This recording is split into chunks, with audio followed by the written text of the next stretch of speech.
I always thought that my marriage to Amanda was solid. We had been together for over 7 years, and while we weren't perfect, we had built a life that I was proud of. We lived in a cozy house in a decent neighborhood, had a couple of good friends, and even managed to squeeze in a few vacations each year. I was the one who worked a regular 9-to-5 job, while Amanda had her own boutique, specializing in handcrafted jewelry. It was a small business, but it was enough to keep her busy and fulfilled. But then came the signs. At first, they were subtle. Amanda started staying late at the shop, often citing a big order that needed to be filled. I remember the first time she came home late. It was just after I had prepared a nice dinner for us. I was disappointed but didn't think much of it. She was under pressure and I wanted to support her. But the late nights became more frequent and I started to notice changes in her behavior. She was irritable, defensive about her phone, and there were nights when she'd come home smelling of some perfume that wasn't the. When I bought her for our anniversary, I tried to ignore it, passing it off as stress from work. But deep down, I felt a gnawing sense of unease. One particular evening, I decided to surprise her by picking her up from the store. I was excited to see her face when she saw me waiting outside. As I pulled up, I noticed a car parked near the back of the boutique that I didn't recognize. It was a sleek, dark sedan, the kind of car that screamed money. I shrugged it off at first, thinking maybe one of her clients had decided to stop by unexpectedly. But as I got closer, I saw them through the window. Amanda was laughing, her head thrown back in that way that I knew was genuine. And the guy, he had his arm around her waist, whispering something in her ear. My stomach twisted in knots. I felt like I had been punched in the gut. The laughter that had once been my comfort now sounded foreign and bitter. I didn't confront her right away. I just drove home, feeling like I was flying through some surreal nightmare. I barely touched my dinner, and when Amanda finally came home hours later, I acted normal. I was a master at hiding my emotions, but inside I was a tempest. It wasn't until the following week, when I was cleaning up around the house, that I stumbled upon a receipt for a hotel stay. It was for 2 nights and the name on it was not mine. My heart raced as I realized that my worst fears were coming true.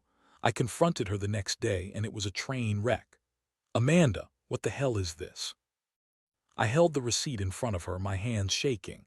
She tried to play it off, telling me it was just a business trip that had gotten out of hand. "I was working late on a jewelry line," she said, her voice dripping with feigned innocence. "You know how stressful it can get. I didn't think you'd mind." Mind? How could I not mind? My mind was racing with all the possibilities and anger surged through me. I pressed her harder, and rather than admit to what was happening, she resorted to lies, making me feel like I was the one being unreasonable for questioning her. "You're being paranoid," she snapped, her eyes narrowing. "I can't believe you're accusing me of cheating. I'm just trying to work." The confrontation only left me feeling more confused and hurt. I had so many emotions swirling inside me: anger, betrayal, sadness. I had loved her, trusted her, and now it felt like my entire world was crumbling in front of me. In the days that followed, I spiraled into self-doubt. Was I not enough? Had I failed her in some way? I couldn't shake the feeling of inadequacy. The more I thought about it, the more rage bubbled beneath the surface. I didn't want to just sit back and let this happen.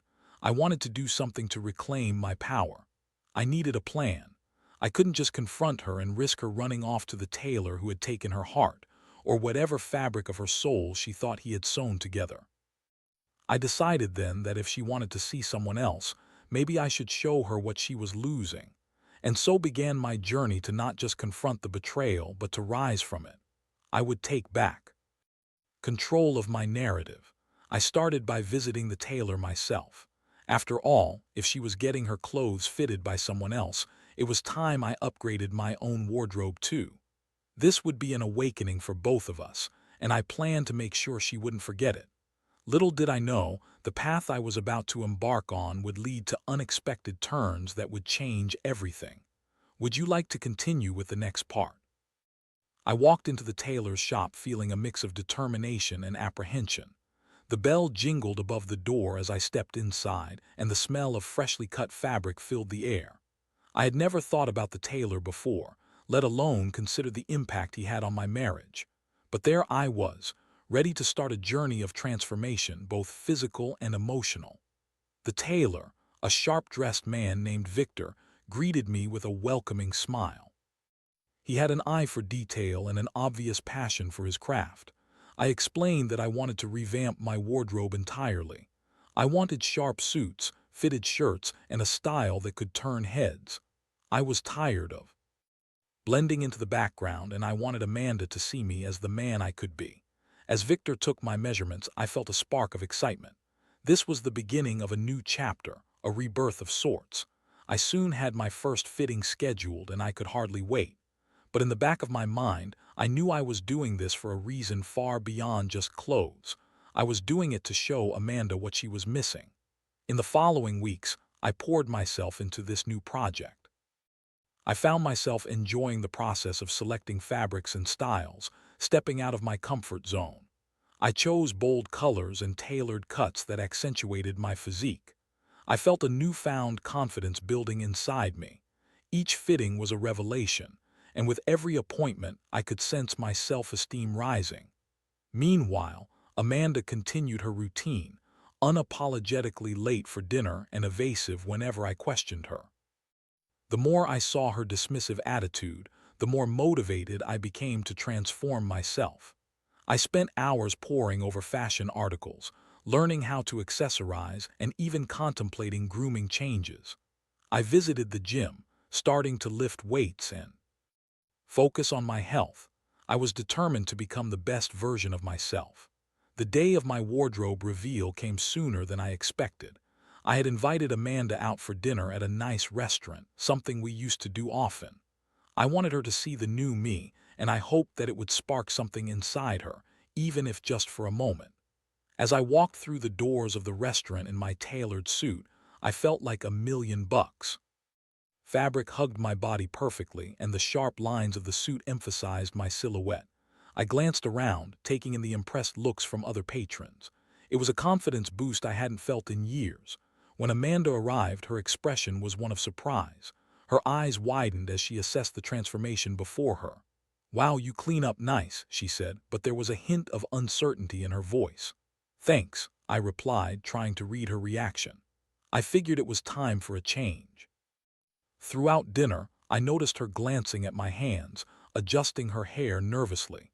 It was as if she was trying to gauge how much I had changed and whether it bothered her or not. I didn't let on that I was fully aware of the reason behind her unease. I kept the conversation light, joking about old times and sharing stories, but I could feel the tension building beneath the surface. As we finished our meal, I leaned in closer, wanting to gauge her emotional state. "You know, I've been thinking a lot about us lately," I said, my heart pounding in my chest. "I felt like there's been something off between us."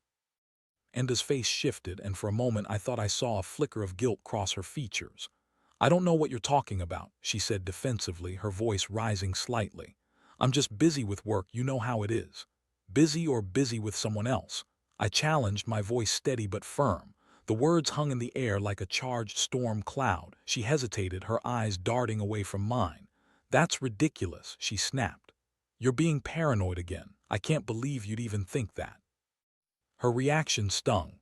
I had expected some sort of acknowledgement, a glimmer of truth to surface from her lips, but instead I was met with deflection and anger. The realization hit me: she was still lying, still denying the affair, even though the evidence couldn't be clearer. Frustration boiled inside me, but I held it back. I took a deep breath, wanting to maintain my composure. "No, Amanda, it's not ridiculous. I just spent a lot of time working on myself and wanted us to talk about our relationship. You don't seem to care, and that hurts." At that moment, I felt a shift within myself. I was no longer the man who felt small and unworthy.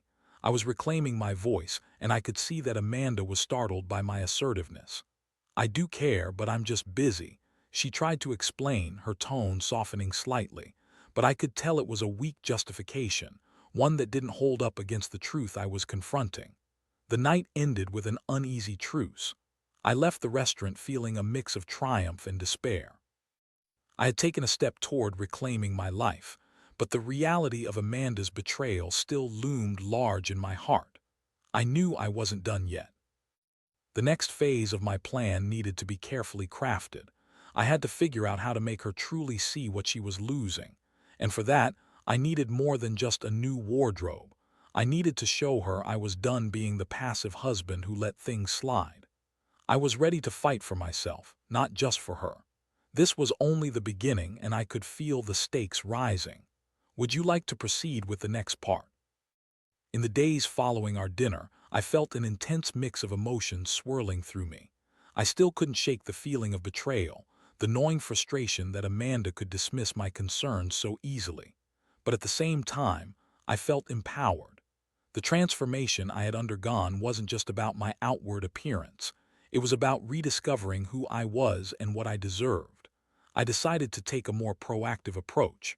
I wasn't going to sit idly by while my marriage crumbled. Instead, I started to gather evidence. My intuition told me that Amanda was still seeing that Taylor, or whatever guy had her attention. I needed proof that I could confront her with. So I took to being more observant, shadowing her in a way that felt both uncomfortable and necessary. I began following her during the evenings when she claimed she was working late. It wasn't easy. I felt like I was crossing a line. But every time I thought about the lies she fed me, I steeled my resolve. I needed to know the truth. One evening, after Amanda left for what she said was a special client meeting, I hopped into my car and drove toward her shop. I parked a block away, trying to stay discreet. The sun was setting, casting an orange glow over the street. I could see Amanda through the front window, and I felt my heart race with anticipation.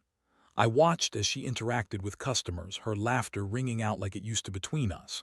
But then I saw him, the tailor, Victor, leaning against the counter, hands tucked in his pockets, flashing that charming smile that I now loathed. They were too close, sharing a joke, their chemistry palpable even from a distance.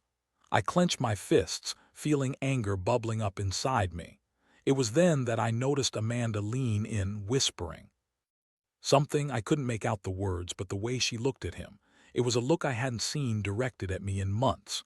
The familiar jealousy twisted my gut, but I pushed it aside. I needed to keep calm and collected. Just as I was about to drive away, I saw them slip out of the shop together. My heart sank. I couldn't believe it. They walked toward that same dark sedan I had seen weeks before. As they climbed in, I felt the adrenaline spike. I had to follow them, had to know where they were going.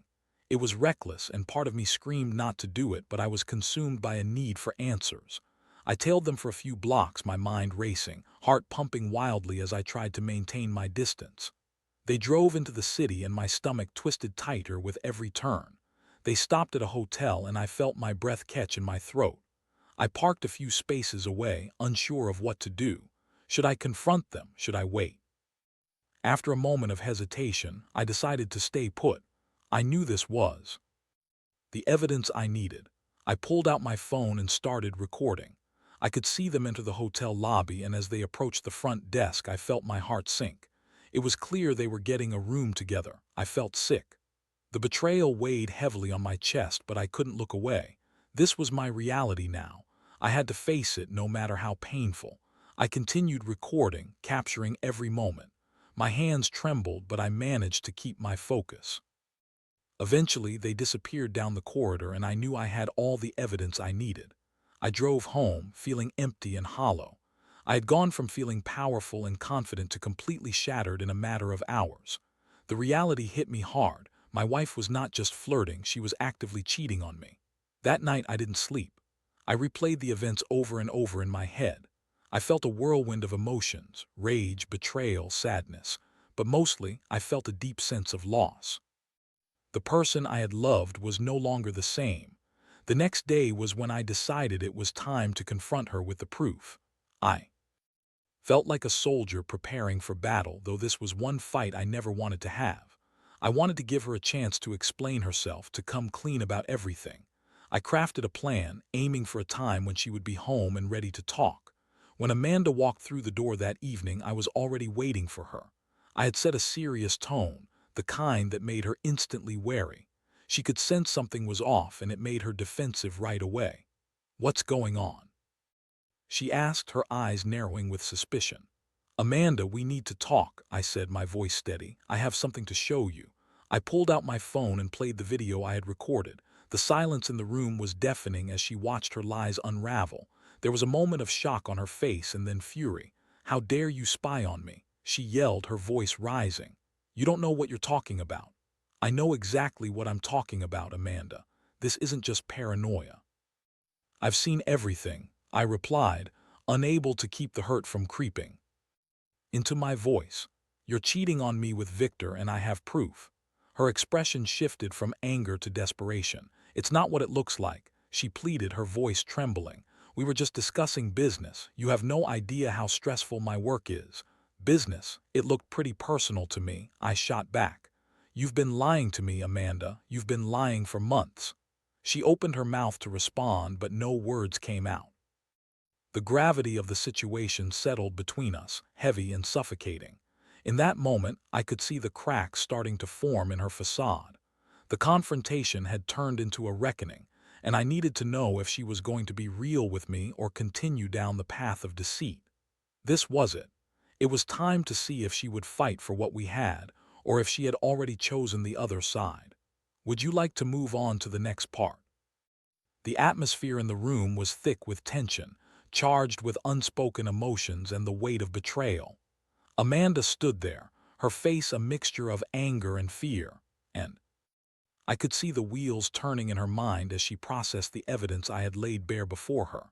Amanda, I said, my voice steady yet trembling with emotion, you have to be honest with me. If you care at all about what we built together, then tell me the truth. What's really going on? She opened and closed her mouth like a fish out of water, desperately seeking words. I could see her mind racing as she tried to weave a narrative that would absolve her of guilt. I didn't mean for it to happen. Victor and I were just talking about the jewelry line. We had some ideas that needed to be fleshed out, and I guess things just got out of hand. Got out of hand, I echoed, incredulous. You call sneaking around with another man getting out of hand? This isn't some minor mistake, Amanda. You've betrayed my trust. Her facade began to crack, and I saw the first signs of vulnerability. I didn't want to hurt you, she finally admitted, her voice barely above a whisper. But it was like I was living in two worlds. Victor, he listened to me. He made me feel wanted again. Wanted, I repeated, my heart pounding with disbelief. Is that all I am to you, just a guy who pays the bills and keeps the house running? You went to him for validation while you were lying to my face. Tears welled up in her eyes, and suddenly she looked smaller, more fragile. I'm sorry, she said, her voice breaking. I never wanted it to go this far. I love you, but I felt so alone. I thought you didn't care anymore. Alone. I echoed, feeling the sting of her words. You've pushed me away, Amanda. You were the one who started working late and shutting me out. Instead of talking to me, you ran to him. You chose to betray me. As the anger bubbled within me, I couldn't help but feel a deep sadness. The woman I had loved so fiercely was standing before me, but it felt as if she was a stranger. I wanted to understand, to grasp why she had made those choices, but I couldn't ignore the hurt she had inflicted. I have feelings too. You know, she continued, her voice rising in desperation. I tried to reach out, but you were always so busy with work. You never saw me. It's not about being busy, it's about communication. You could have talked to me. I shouted, my emotions spilling over. But instead, you made a choice to deceive me. You wanted excitement, attention. Well, congratulations, Amanda, you got it. But at what cost? She looked at me, and for the first time I saw regret etched across her face. I messed up, she admitted, her voice trembling. I never wanted to hurt you. I thought I could handle it, but it spiraled out of control. Please, let's work on this together. I want to fix it. I took a deep breath, feeling a cacophony of emotions clash within me. Part of me longed to forgive her, to believe that we could rebuild what had been shattered. But the other part screamed for justice. She had crossed a line that I wasn't sure we could come back from. I don't know if I can trust you again, I finally said, my voice low. You've shattered everything, Amanda. You can't just say sorry and expect it to fix this. I'll do anything, she pleaded, stepping closer to me. I'll go to counseling, I'll quit the shop if it means saving our marriage. Just please don't throw everything away. You're the love of my life. Her desperation cut through me, but I had to remain firm. You can't undo what you've done. You need to prove to me that you want this marriage, that you truly love me. But it won't be easy. I need time and I need to see real change. Amanda nodded, tears streaming down her cheeks. I'll do whatever it takes, she said, her voice shaking. I promise. As I watched her break down, I felt a pang of sympathy. I had loved her once, and a part of me still wanted to believe that we could salvage our relationship. But the road ahead was going to be difficult. She had to earn back my trust, and I wasn't sure how long it would take. In the days that followed, we initiated some hard conversations. I laid out my feelings, how her actions had devastated me, and how I could simply forget. She began attending counseling sessions, and I agreed to join her, but I made it clear that this was not a guarantee of forgiveness. As we navigated the aftermath of her betrayal, I focused on my own healing as well. I dedicated time to myself, returning to the gym, diving into hobbies I had let slip. I wanted Amanda to see that I was growing stronger, that I was not going to be defined by her choices. But even as we attempted to rebuild, I found myself constantly questioning. Was I still the man she wanted, or was I merely a safety net now that her excitement had blown up in her face? And could I ever really trust her again? The emotional toll was exhausting. I grappled with the idea of what it meant to forgive while still holding onto the pain. I had to remind myself that I was worthy of love and respect, regardless of what had happened. Some days felt like a battle, and I wasn't sure how much longer I could endure the emotional roller coaster. But I was committed to finding clarity, even if it meant facing the hardest conversations of my life. And then one evening, I received an unexpected message that would shake everything I thought I knew about Amanda and our relationship. Would you like to continue with the next part? That evening, after a long and exhausting day, I sank into the couch and pulled out my phone.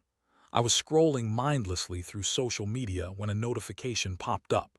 It was a text message from an unknown number. The message read, "You need to know what Amanda is really up to." My heart raced as I stared at the screen, uncertainty washing over me. Was this another prank? Or was it someone trying to manipulate me? I felt a knot tighten in my stomach. With Amanda trying to rebuild trust, I didn't want to jump to conclusions, but my instincts told me to investigate. I hesitated for a moment but decided to respond. "Who is this?" I typed, my fingers trembling with anticipation. The reply came almost instantly. "Someone who knows your wife better than you think. Meet me at the cafe on 5th Street tomorrow at noon. I have information you need to hear." A moment of instinctual dread hit me. Part of me wanted to ignore it, to trust that Amanda was genuinely trying to work on things. But another part of me, the part still wounded and suspicious, urged me to go. After all, I had already caught her in lies once, and I needed to get to the bottom of things for my own peace of mind. The next day, I found myself sitting at a small table in the cafe, my heart racing as I waited for the mysterious informant.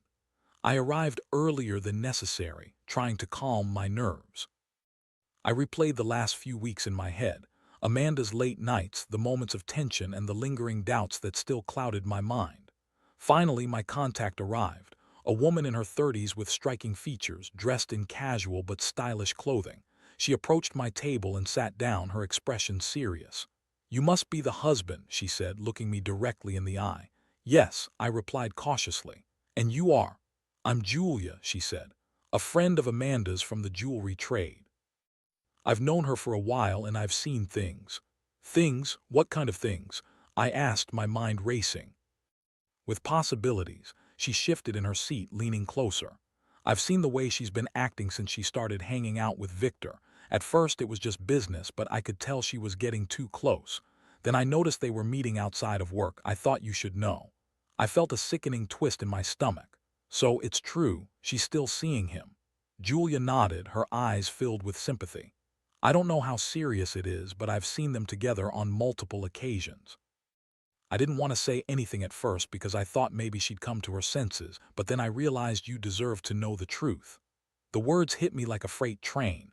I felt the world around me blur as the news sank in. "Why should I believe you?" I countered, struggling to maintain composure. "You could be lying."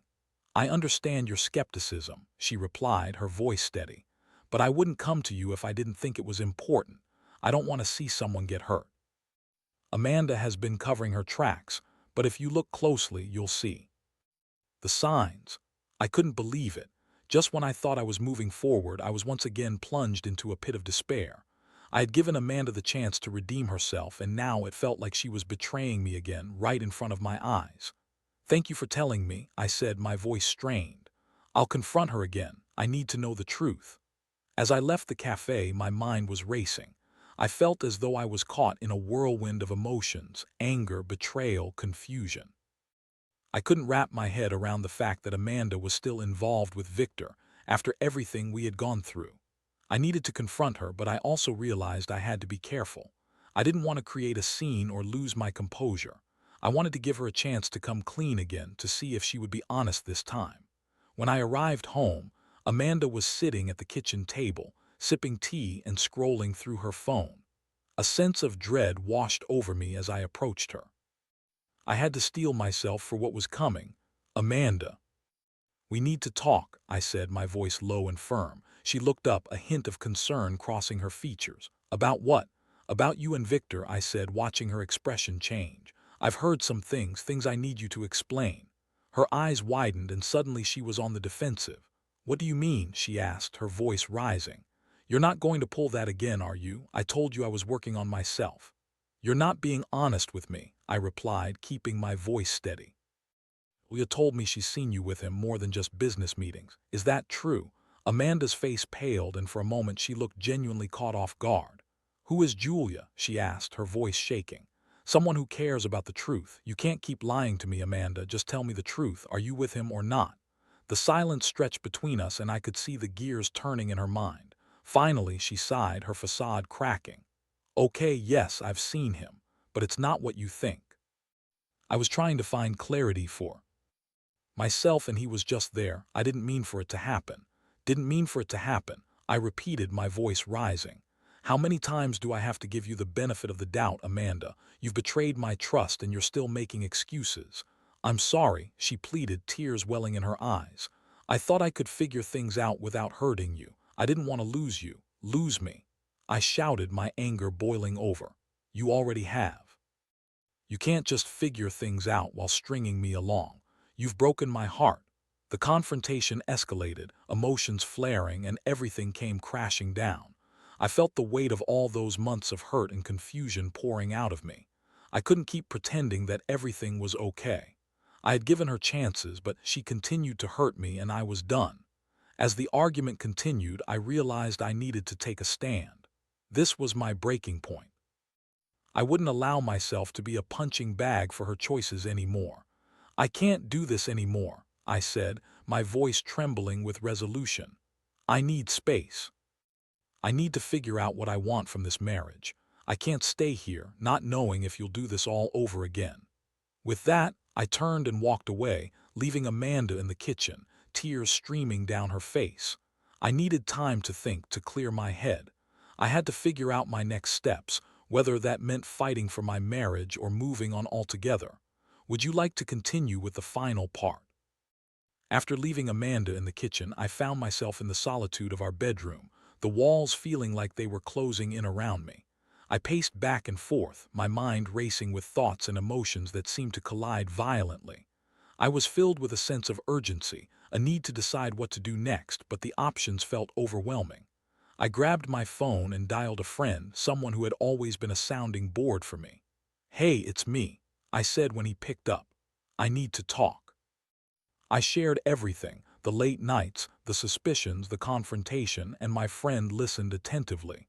"Sounds like you've really tried to give her a chance," he finally said, "but it's pretty clear she's still not being honest with you. You don't deserve to feel this way." His words resonated deeply within me. I realized that I had given Amanda multiple opportunities to come clean, to be the partner I had always believed she was. But with every lie, I felt more and more like a stranger in my own life.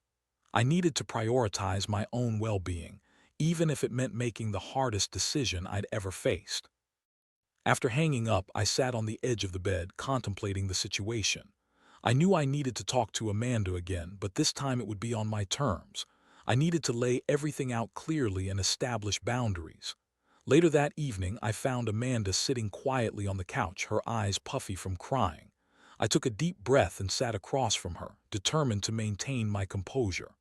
"Amanda," I began, my voice calm yet firm. "I've thought a lot about everything that's happened, and I need you to understand where I stand." She nodded, wiping her eyes. "I know I messed up, and I don't want to lose you. I'll do anything to make it right." "Anything," I echoed, feeling the weight of her words. "You've said that before, but I can't keep doing this. I can't keep waiting for you to choose me." I watched her face fall, but I pressed on. "I need to prioritize my own happiness. I can't be in this relationship if it's built on lies and half-truths. You've hurt me deeply, and I don't know if I can ever fully trust you again." "Please don't say that," she pleaded, her voice cracking.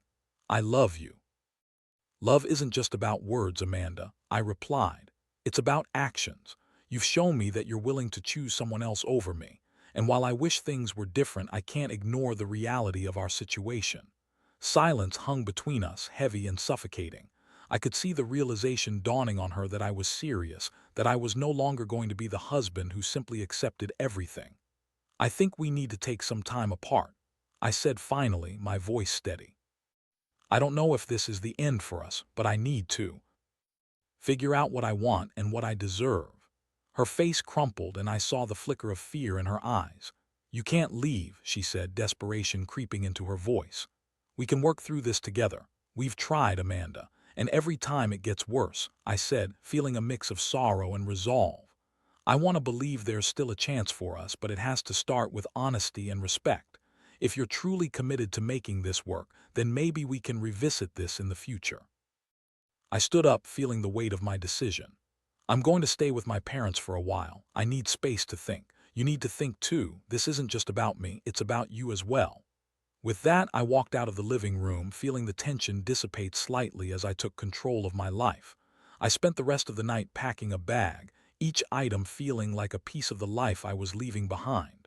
It was a painful choice, but it was one I knew I had to make. Over the next few weeks, I stayed with my parents, allowing myself time to heal and reflect. I focused on rediscovering my own identity, diving into my hobbies, and connecting with friends who had supported me. I learned that my self-worth wasn't tied to my relationship with Amanda. It was intrinsic to who I was as a person. During this time, I received occasional messages from Amanda, each one filled with regret and pleas for forgiveness. I read them but didn't respond. I needed to keep my distance to really assess my thoughts and feelings about our marriage without her influence clouding my judgment. Finally, after several weeks, I decided it was time to meet her again. I wanted to see if she had changed, if she had genuinely taken the time to reflect on her actions. We met at a cafe, the same one where I had first confronted her about the affair. As I sat down across from her, I noticed a change. Amanda looked different, more grounded, more aware. "Thank you for meeting with me," she said softly, her eyes searching mine. "I wanted to see if you had a different perspective," I replied, my tone neutral. "Have you thought about what I said?" "I have," she replied, her voice steady, "and I realize how selfish I was. I took you for granted, and I'm truly sorry. I've been working on myself, and I want to prove to you that I can be a better partner." I listened, weighing her words carefully. "What does that look like to you?" I asked, curious about her vision for our future. "I want to go to couples therapy," she said earnestly. "I want to understand why I made those choices and how I can change. I don't want to lose you." As she spoke, I felt a glimmer of hope, but I also knew that actions would speak louder than words. "I appreciate that, Amanda, but I need to see consistent change. I can't rush back into a relationship without knowing it's built on trust." "I understand," she said, her expression earnest. "I'm committed to doing whatever it takes.